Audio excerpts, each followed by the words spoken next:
Hello everyone and welcome back to another Be Connected session. I'm with you as always, Emily, your host for today. I work at the City of Marion Library Service and today we are looking at digital photography and photo editing.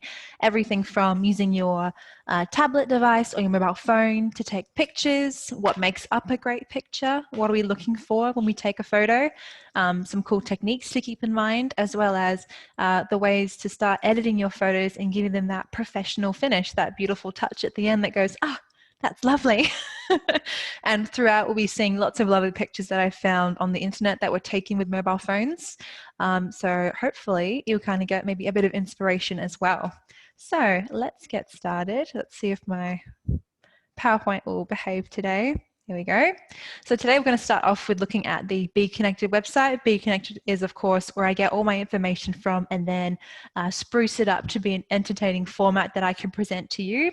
I bring a lot of extra information, but Be Connected's website is a great baseline to begin from. So if you ever think you've got a few extra questions or if I didn't clear anything up during the actual presentation, jump onto Be Connected and everything will be explained beautifully. And I'll show you that in a second because I love showing people. First, we'll start off after that talking about how to take great pictures, what makes a great photo, what to keep in mind when out and about taking photos. And then we'll look at how to edit them using Photoshop Express. Now, if you've heard of Photoshop, most people have. It is a photo editing software that allows you to do anything from changing the colors of the image to warping things to getting rid of pimples on faces and things like that. It can do so much. But what we're looking at is the free version that is very, very scaled back and simplified. You can get this on both your mobile, tablet and computer. I'll be showing you the computer version just because it's nicer to share on my screen here.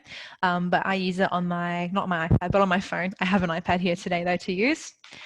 So Photoshop Express will look at the basics of photo editing, that's cropping, filters, adjusting lighting, things like that, making it look really fresh.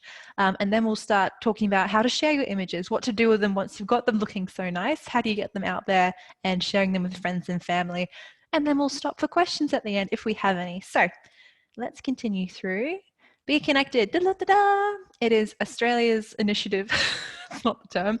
It is a government initiative to get every Australian online. I've said that 100 times, I should know by now, I always mess it up. It has everything from very beginner level courses to more advanced stuff. We're kind of more in the advanced area here, looking at photography and online programs, but you can start from the very basic, things like how to use an iPad, how to use a touchscreen, what is a keyboard, things like that. It's very easy to use. I love going through it myself and updating, keeping things fresh in my mind, going, oh yes, and how does that work again? Yes, and it goes through it very easily in kind of a PowerPoint format with some videos and little animations and things. So it's quite fun.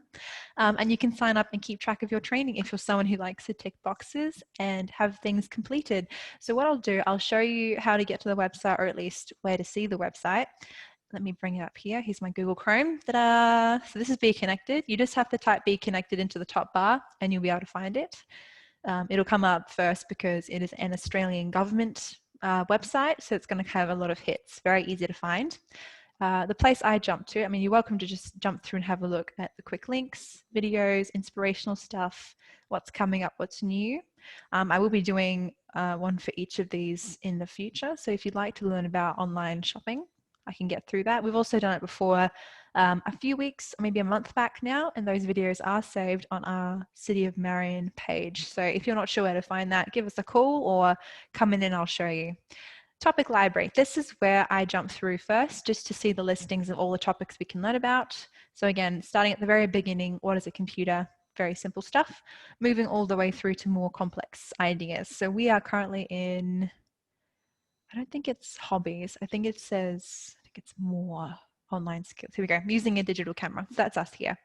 So this is a brilliant way to get yourself or someone else that you know that isn't very familiar with online functionality using internet related programming.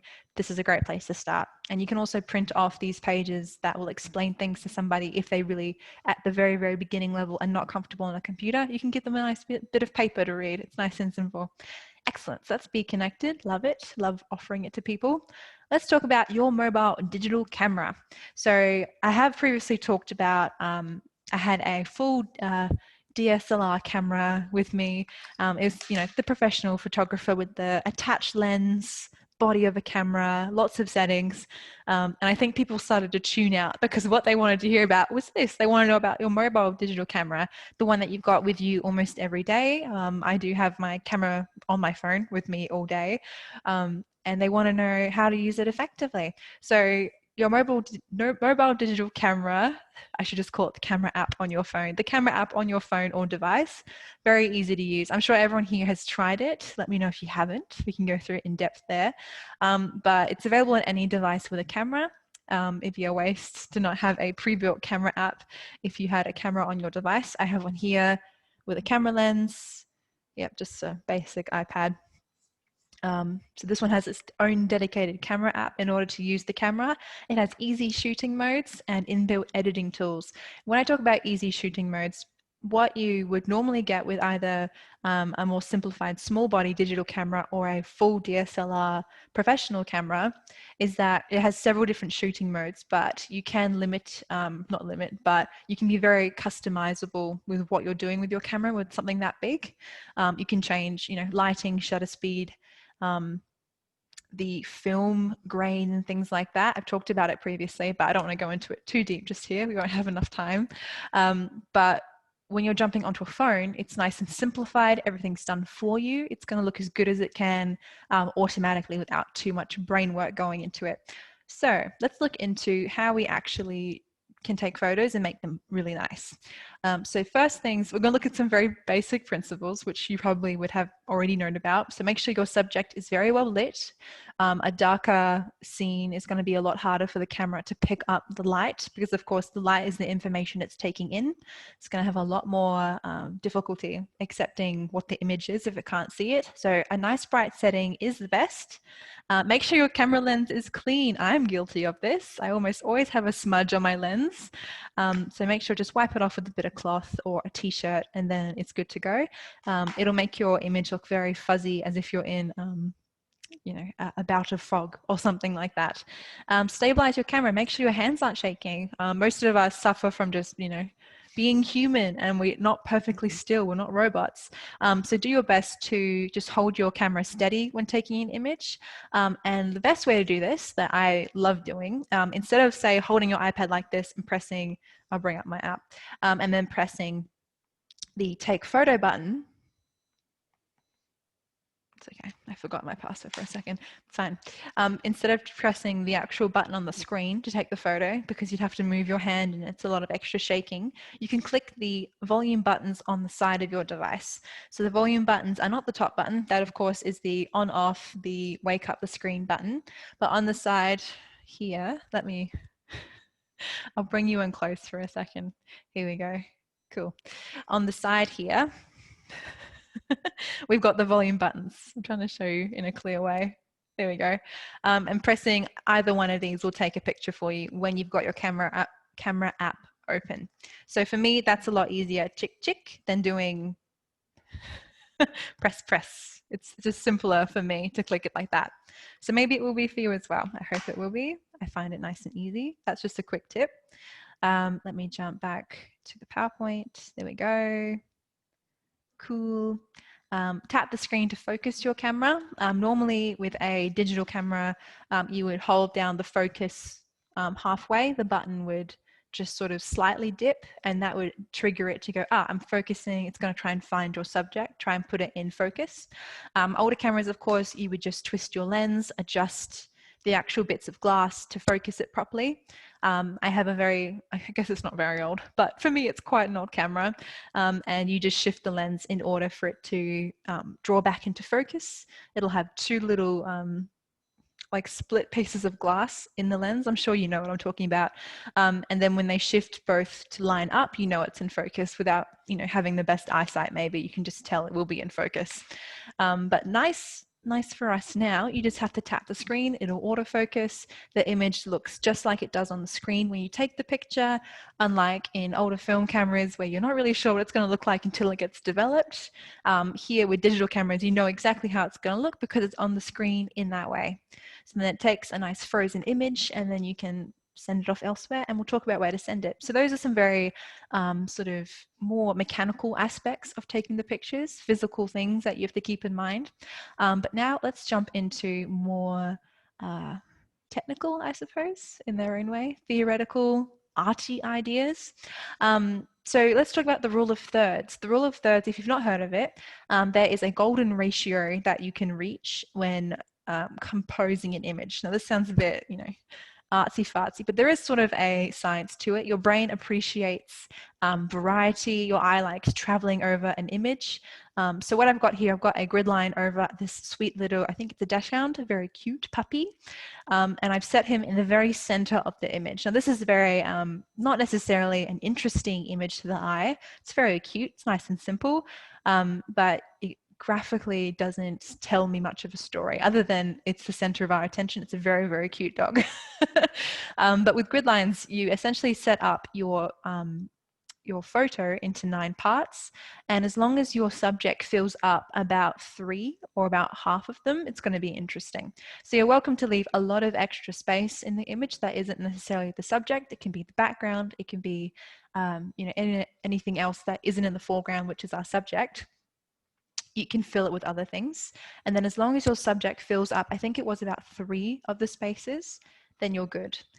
It doesn't, as long as, yeah, so you could have, say, I've got part of its ear in here, part of its ear in here, and another space here. So technically it sort of is filling out 3 spaces in its own way. It's more like 2, but it's a very small puppy.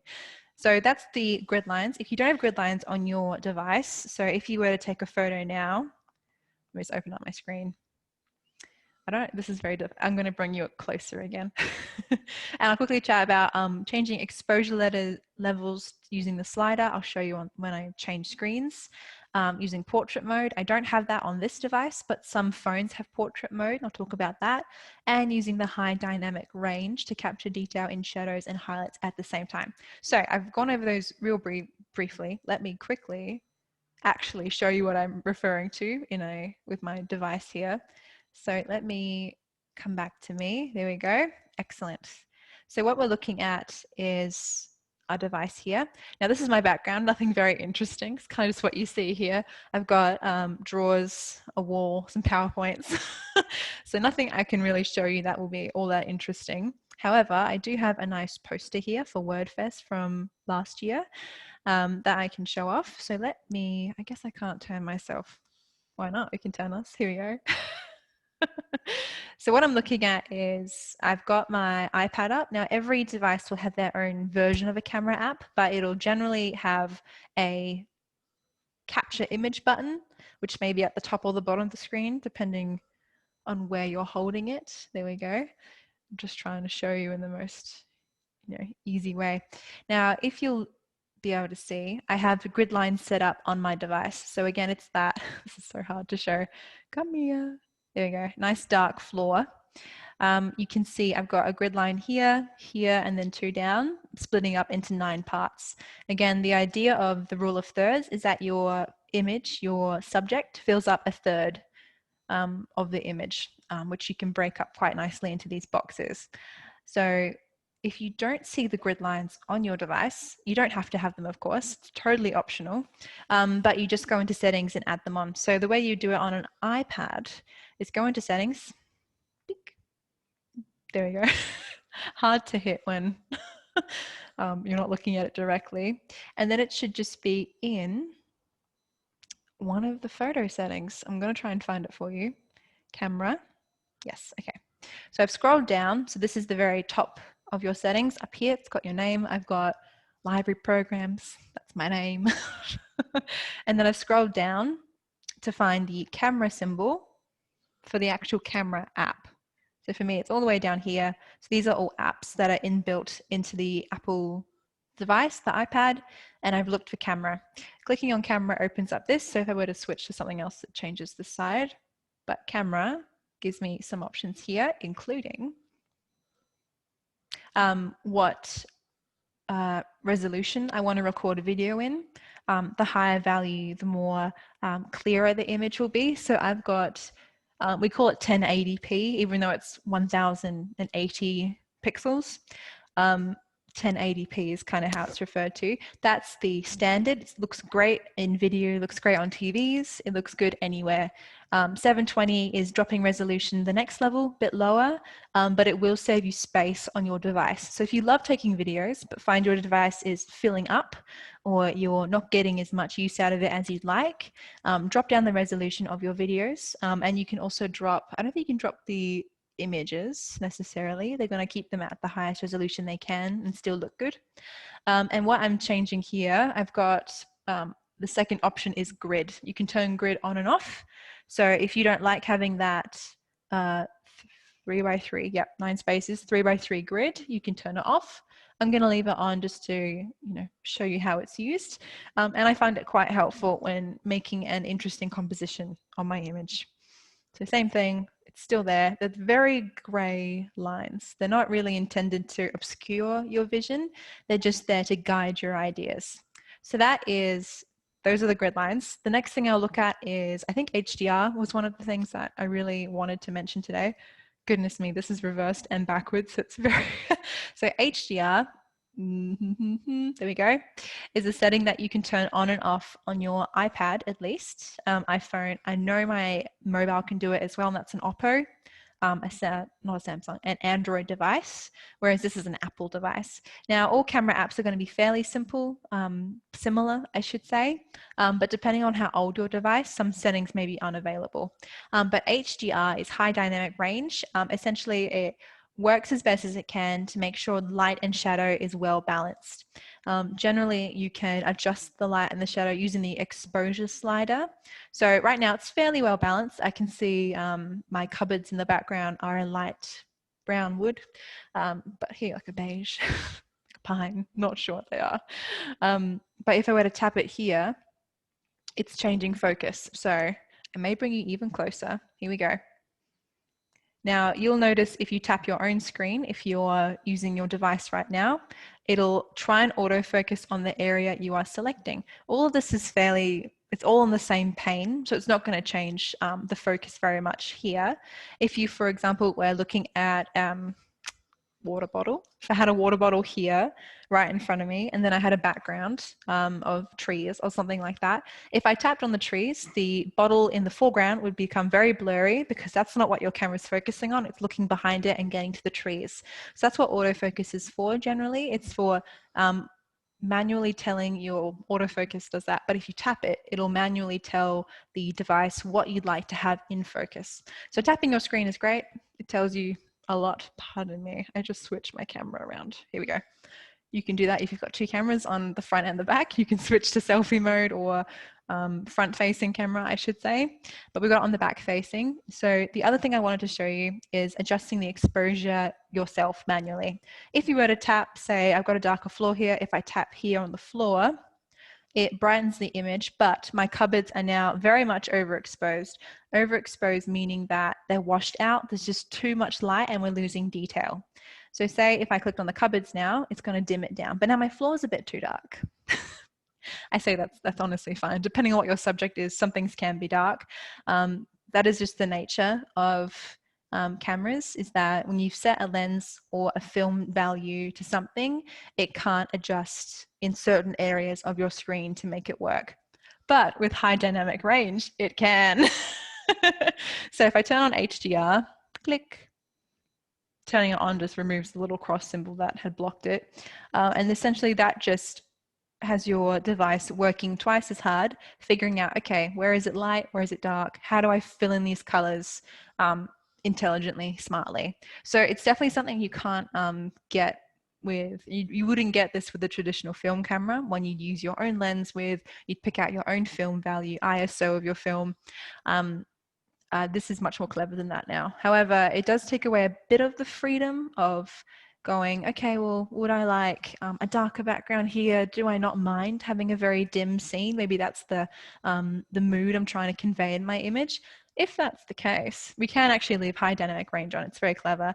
But if you'd like, say, a very dark scene, say this cupboard is looking very moody, what you would do, you click the focus symbol just by tapping anywhere on the screen, and you can see a little sun turns up. So there's a little yellow sun beside it. And what we're doing, we're tapping the screen and oh, goodness me, here we are. Tap the screen and we're sliding it up and down. So that's making it very, very dark. And now you can actually see the sun moving up and down with it. Your finger doesn't necessarily have to be anywhere, as long as when you first pressed it, it was near the sun itself, because then it knows what you're doing. So if I did it again, tap, and I go, okay, near the sun, clicking up and down, dragging.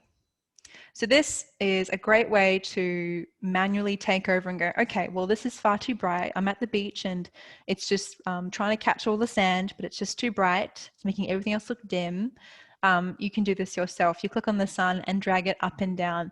Once you've done that, it will stay that way for a little bit, but it will eventually, as it did there, jump back to being autofocus. It just assumes that you're happy with what it was. So from here, I would take the picture and then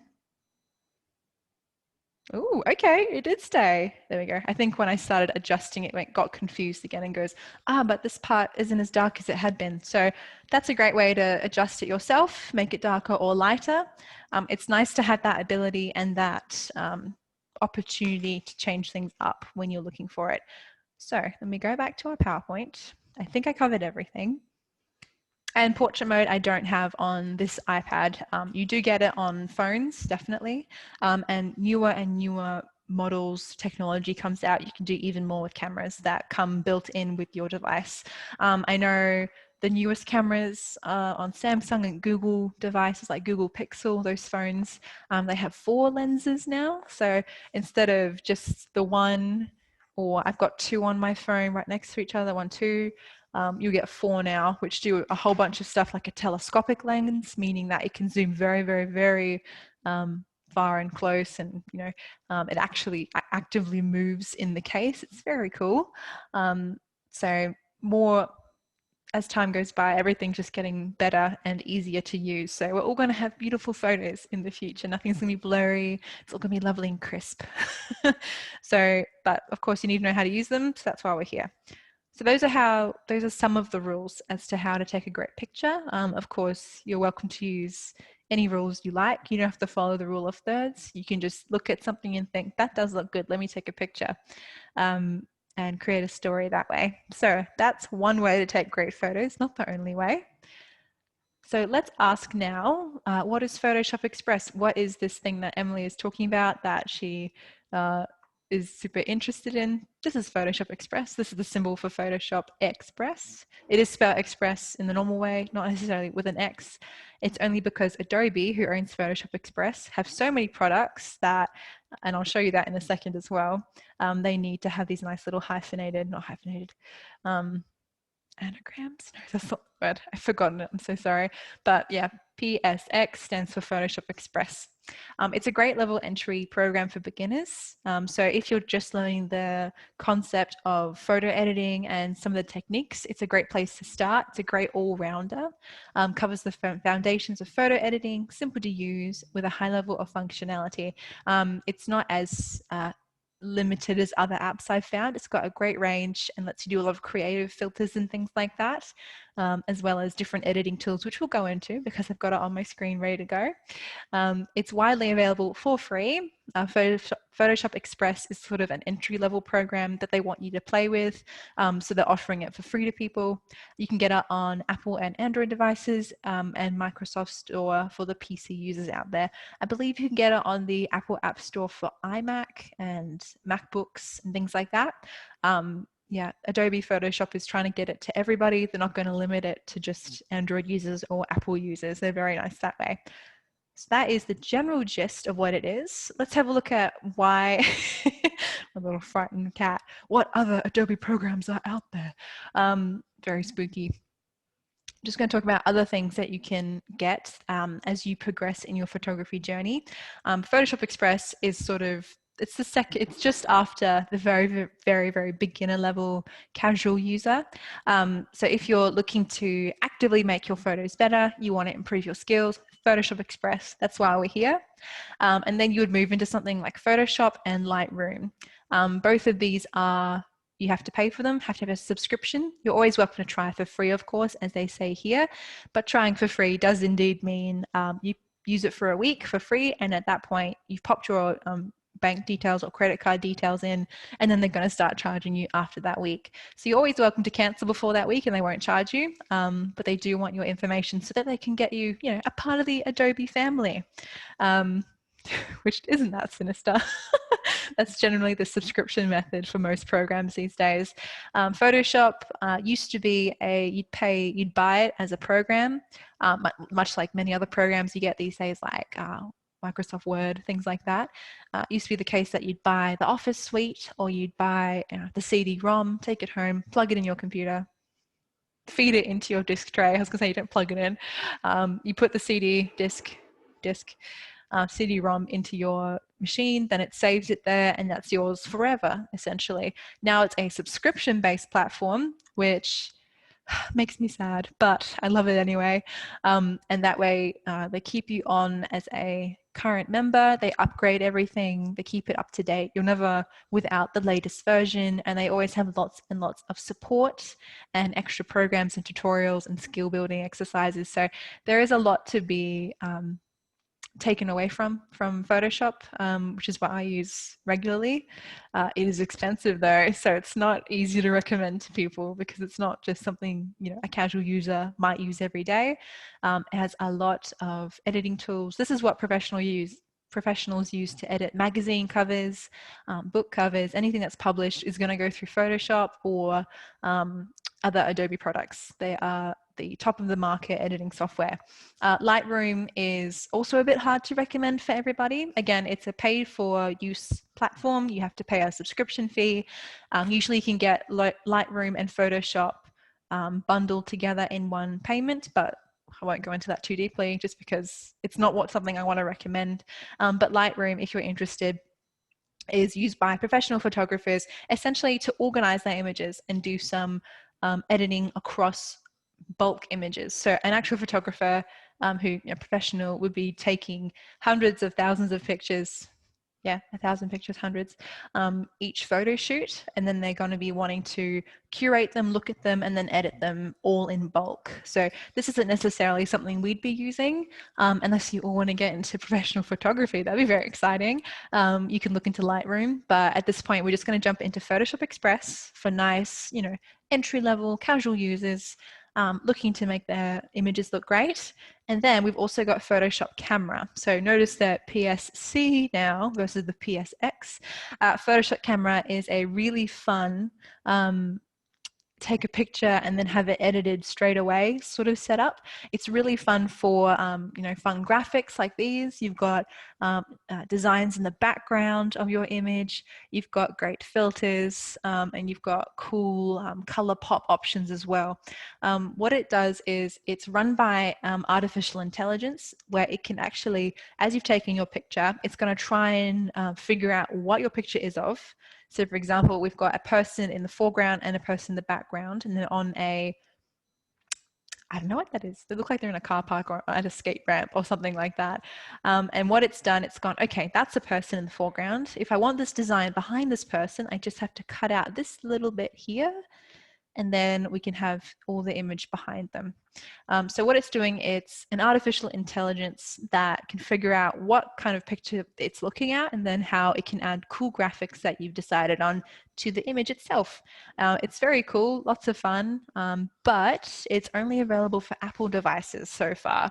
So for Apple users, great fun, give it a go. However, I only have a mere Android device.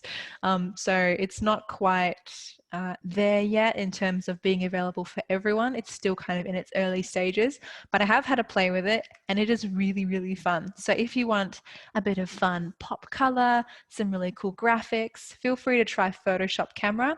So again, it's only available on your device, your phone. So give that a go if you're interested. I think it's really fun. But Photoshop Express is what we're exploring, so let's keep going. Okie doke. So how to get Photoshop Express. You will need an account. I know it's disappointing. So you'll need a computer or a smartphone to start off with, and an account to log into. It'll accept an Adobe ID, which is what I have because I have a copy of Photoshop that I use, which needs an account. So I've already got a pre-existing Adobe ID. You can make one very easily though, just needs your email address and a password. You can sign in with your Facebook account. So if you've got Facebook on your computer, it would just link up and go, there you are, let's log you in. Or a Google account. If you've got a Gmail, a YouTube account, they're all Google. And that'll log you in that way. So there's 3 choices. Again, I wouldn't recommend something that had to have you log in if it wasn't very good. So please keep in mind that I wouldn't make you log into something unless it was worth it, and it is. So I'd like to try and convince you to feel okay with giving up an email address for them to save your information, essentially. Save the pictures that you've edited and put your extra work into. You can download it either by the app through the App Store or Google Play Store, or via your computer program where to get it. So that's the Microsoft Store on my computer, or yeah, it'd be still the App Store, application store, App Store on a Apple device, Apple laptop, Mac, things like that. And then you need a photo to share and upload and edit. So take a photo or upload an image from a save file or somewhere on your computer. So that's how to access Photoshop Express. Let's talk about editing tools. So we'll be going into the actual app in just a second, and I'll show you all its bells and whistles, and you can kind of go, ooh, do I like that? Or that's not for me. But I'll show you a couple things you'll need to know. Oh, there goes my cat. Oh, here he is, back again. These are some important tools to have a look at. Here I've got a pre-edited image. Now I did start off with a fairly overexposed image, so I wasn't making things easy for myself, but I loved it. Every time I see it, it makes me so happy. It's so cute. Oh, pardon me. It's just so sweet. So I've done a bit of editing on this side here. I've given it a hazy background. I've changed the colors of the fur. Getting rid of that yellow white. Now it's more of a sort of closer to an eggshell or a pure white. I've done a few things. So just showing what you can do with photo editing, even if it's somewhat minor, it does kind of change the feel of the image. But my goodness, I love this cat. So what we're going to be looking at are the important tools. This is our toolbar on the right hand side here. It's a nice simplified bar. You could definitely get more complex versions of photo editing tools. So this one is very lovely, nice to work through. First thing we'll look at is looks. These are essentially filters. If you've not heard of a filter is much like as it had been used in the past. If you want to change the color or effect of your image, you would put, say, a bit of cellophane in front of your picture, and then it would take that with that colored haze. So if you had a bit of red cellophane, it'd give your photo a red look, or maybe a romantic effect, I suppose. But these days, filters can do more than that. They can adjust several different colors in an image at once and really change the mood of the picture very, very quickly. So these are called looks here. I still call them filters, so pardon me if I mix that up. Cropping, very important, especially if you're working with images that need to be a perfect square. This is for something like photo sharing on Instagram. They only accept perfect square images. Your image, if you put up something that was in this ratio here, more of your typical printed photo, it would end up cropping your image like so. So if you wanted to work in a square image and have everything fit perfectly before you send it up and save it and share it with people, you can certainly crop to make it fit. They also have preset cropping options like Facebook banners, different profile sizes, all kinds of different things. So we'll look at cropping very briefly, not a lot to show you. Corrections is where we'll spend our most time. This is where you spend a lot of work adjusting sliders, changing scaling, and adjusting, different colors, effects, and lighting work. This is where a lot of your adjustments will go, unless you're a big fan of looks, because looks can do a lot of what this does, but looks does it in a very quick, snappy way, but this is much more of a sort of a mindful adjustment and editing system. Spot heal, I don't think I've got anything today that requires spot heal. Spot heal is great for getting rid of bits of lint on clothing in an image. If someone's got a mark on their face, you can clear it up and make it just look like regular skin. It's very clever, but I don't think I have anything that I can show you today that will exemplify that. Next is red eye. Red eye doesn't come up a lot these days in images, at least, unless you're always using flash, and people people looking directly at the lens, then you'll get of course, the flashing through the retina, and then the red effect comes out through the eye, which I thought was really cool. I didn't know that was how it happened. And then borders for a bit of extra flair. I did a border here on this one. It's sort of subtle, but it's this hazy effect around the edges, kind of giving it a dream feel. So let's have a look at Adobe Photoshop Express. I've already opened it up and I've logged into my account. So now all it's asking me is, can we have an image, please? Can we, give it a go? And you'll notice throughout, while using this free version of the program, it'll say, oh, would you like to try our other Adobe products? So don't be tricked. Don't think it's, part of this program.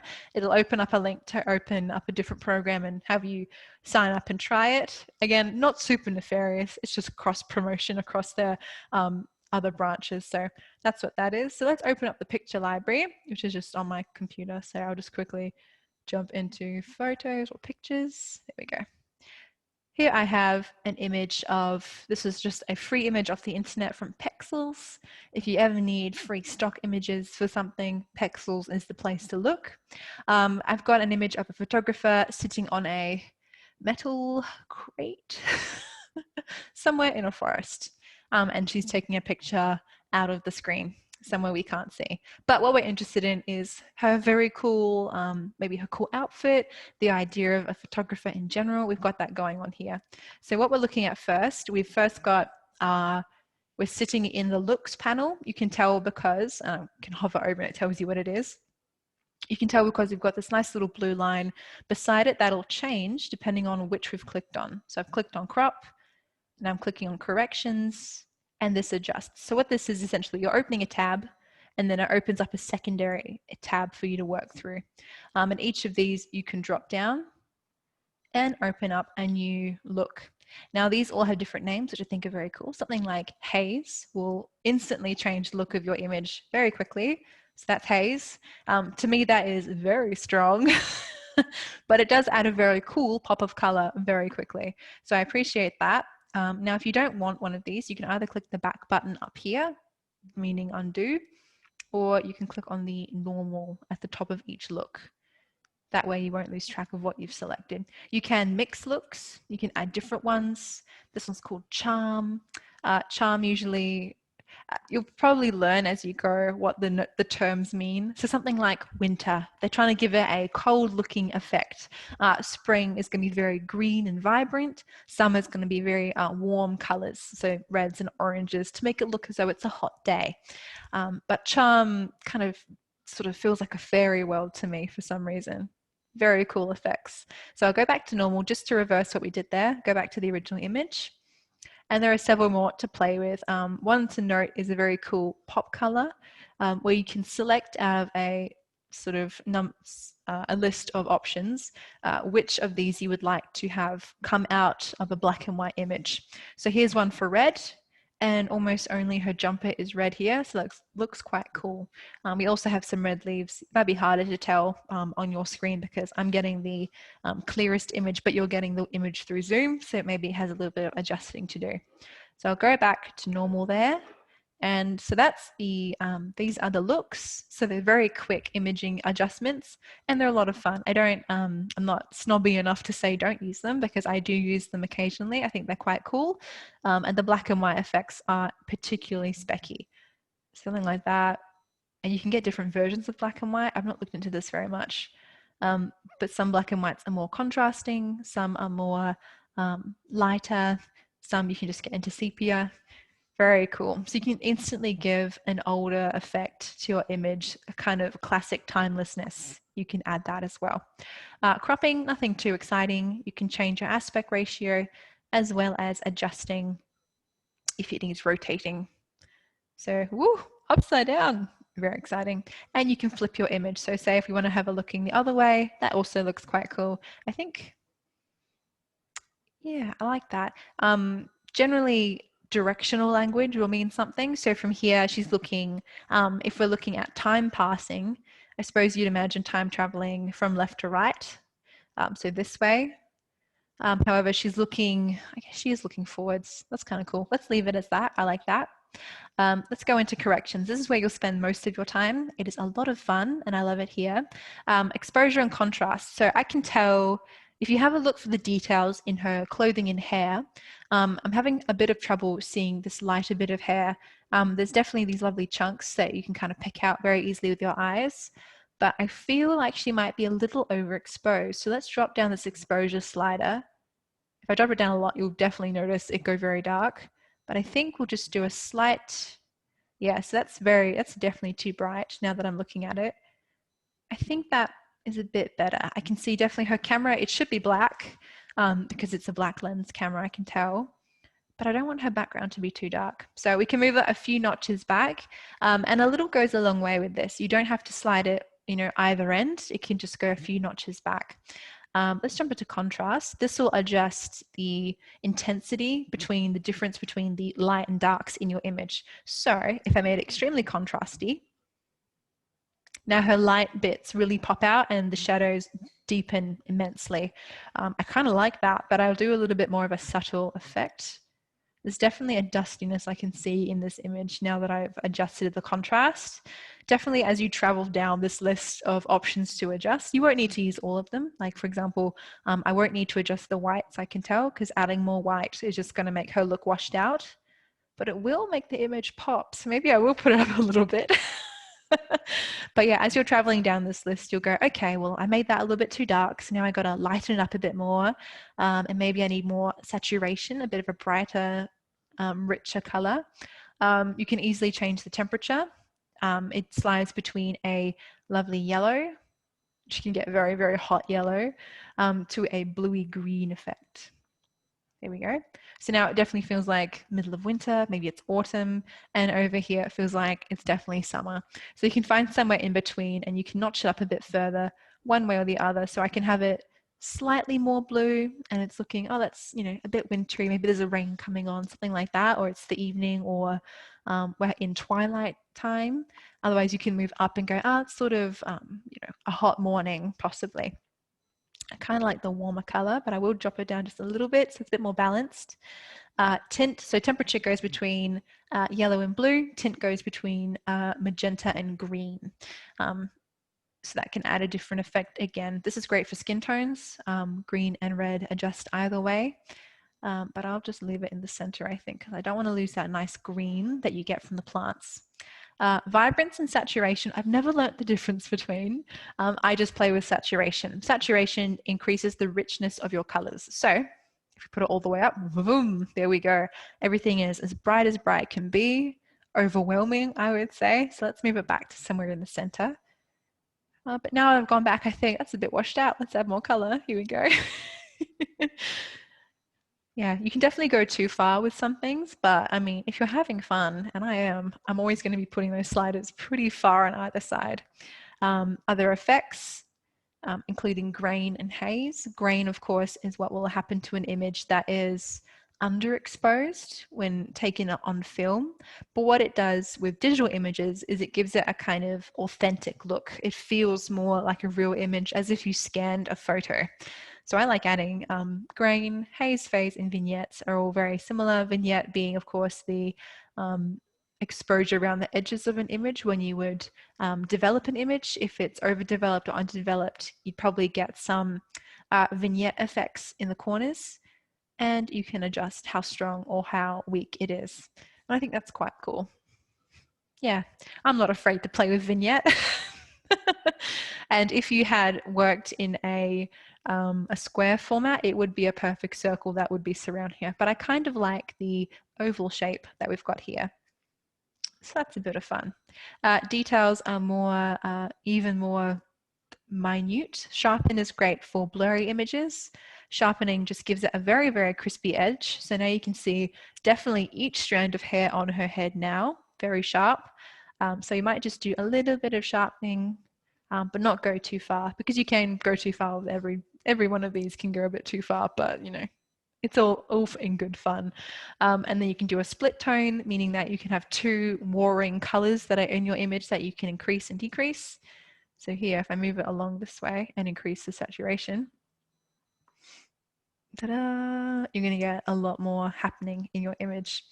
Now we're having fun, so I'm going to throw on some blue, I think, and I'll just lower the saturation. Very interesting. This may not be my best edited image, but it definitely looks interesting. So those are your corrections. You could spend all day playing with those, and I do. Spot heal won't work at this point. I don't see anything that could be erased. However, say I don't want this. This is very minute. I'm going to zoom in, just like so. Clicking on the zoom and then moving around with my two fingers. Normally you'd click and drag if you're on a screen, but I'm on a trackpad, so I just, or you use a scroll wheel. That would also work if you've got a mouse. And say this spot, which is just a gap between two leaves, and I go, that's distracting. I'd put a brush, I would brush it as if I was fixing it. So I'm putting a brush down. I don't think this is going to work. There we go. What it does is it takes information from the surrounding spot that you've clicked on and fills it in with that information. So now if I zoom out, zoom, zoom, zoom, zoom, zoom, you don't notice that there had been a very dark spot there. Yeah, it's not something you have to use. I think it's a bit of fun. And if you've got, say if someone had a bit of food in between their teeth, but it's a great smile, it's a great picture, you don't want to lose it, you can easily spot heal and get rid of that little bit of, say, spinach in between their teeth. Might look a bit funny, but they'd probably appreciate that you went to the effort to get rid of the bit of spinach. Red eye, same thing. I don't have a set of eyes that have that red flash in them, but they also have a pet option as well, because human eyes and pet eyes look different. Pet eyes are going to be a more of a yellow effect. We're very reflective eyes, whereas people are more because you shot an image straight into their straight through their pupil into the retina sort of effect, and it bounced back with a red color, which is kind of a bit gross, but but it can be fixed up. I'm just going to get rid of my vignette because you really can't tell if I have a border going on. So that was in effects, I believe. Here we go. And I just go, no vignette, please.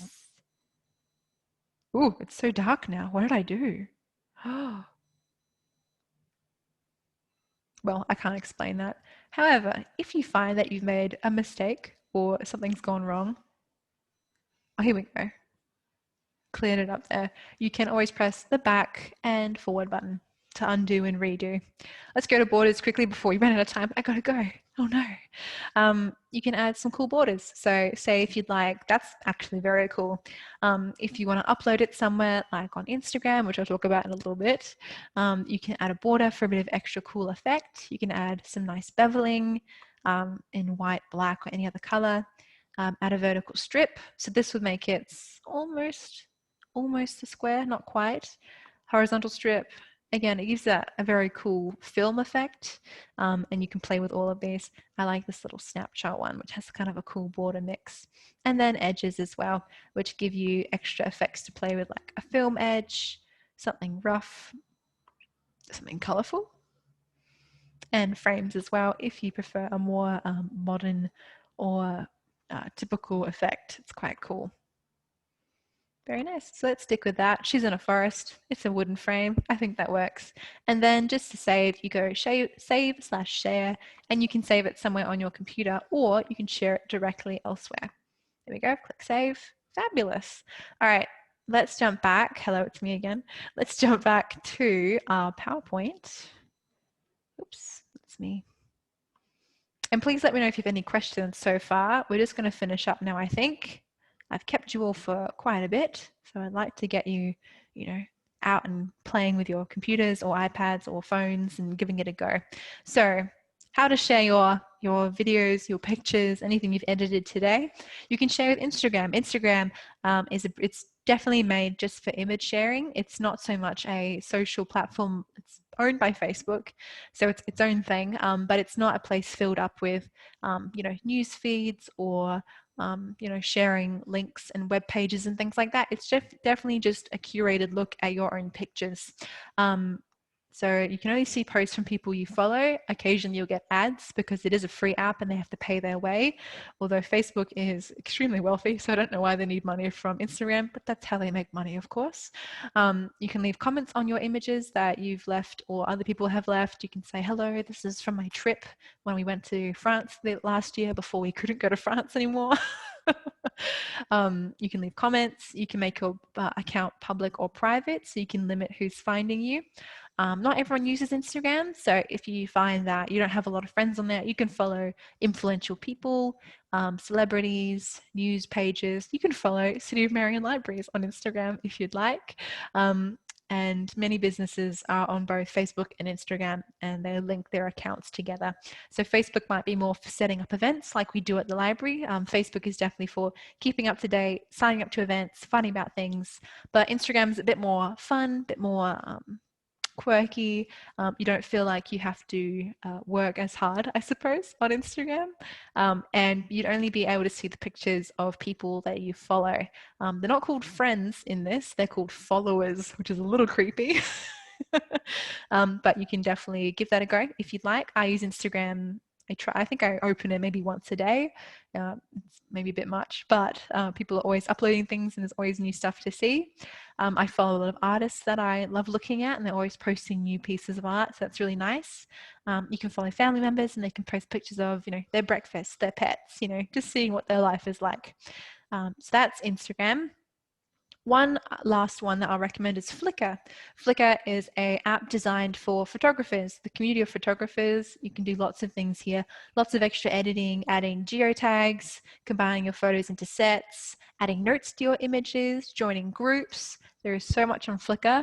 I love going on there, and you can even search for images by color, which I thought was really cool. So here I had selected birds and I put them in the color blue, and here we go, some blue birds, very cute. So that's Flickr, Flickr, no E here. And I really like it. It's a nice place to be, really good for photographers that just want to share their art, their work, the things they've taken. Okie doke, and I think we're at the very end here. So what I'll ask for are there any questions? If anyone has questions at home, please throw it in the chat. Here we go. We've got a question from David. Hi, Emily. Is there anything for Windows that's free and similar to Live Photo Gallery that Microsoft had gotten rid of? Not in love with the Windows Photo app. I agree. Neither am I.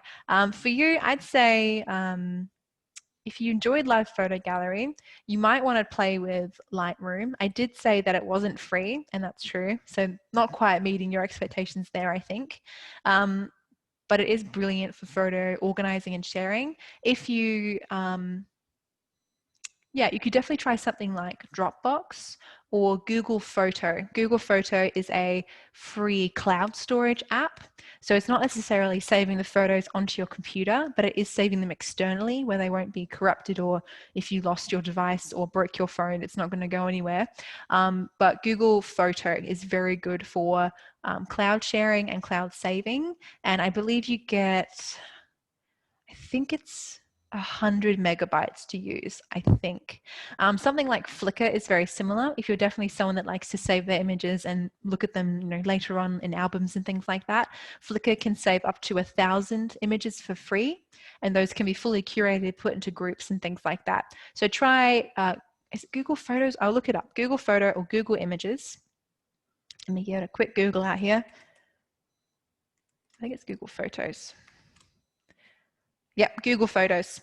It comes for free as an app on any Android device, and I find it's very useful. It's really good, especially if you're looking to share images with people or more than a few images. I know when you're trying to email something or send it through Messenger or a text message, it's going to limit how many pictures you can send, but on Google Photos, you can make a full album and then give permission for someone that is friends with you on Google or Google Photo. You just have to add them using their email address or their username. You can find them and then send them the whole album to view. Print, use, whatever they want to do with it, they have access to it. And then that way you don't have to sit there sending several at once. So that's Google Photo for anyone who is interested. Excellent. If there's no other questions, and I'll wait for one more moment. We will probably finish up for the day. I've spent far too much time here once again. I always spend way too much time, but it's because I love it so much, of course. Okie doke. Well, I don't want to hold you up any longer. So thank you for your question, David. Very excellent. Good question. Kind of tickled my brain briefly, but I think we got there with Google Photo. I think is the best recommendation I can give that is still free. Yes, so that's all I have for you today, everyone. If you'd like to catch up with us, jump onto our City of Marion Library's Instagram or Facebook page, jump on our website, sign up for our newsletter, or give us a call on 8375-6755 or come in and say hello. Thank you all for joining once again. This is where I say ta-ta and finish up for the day. So see you next time, everyone. Have a lovely rest of your day, and I'll see you in the next one. Bye.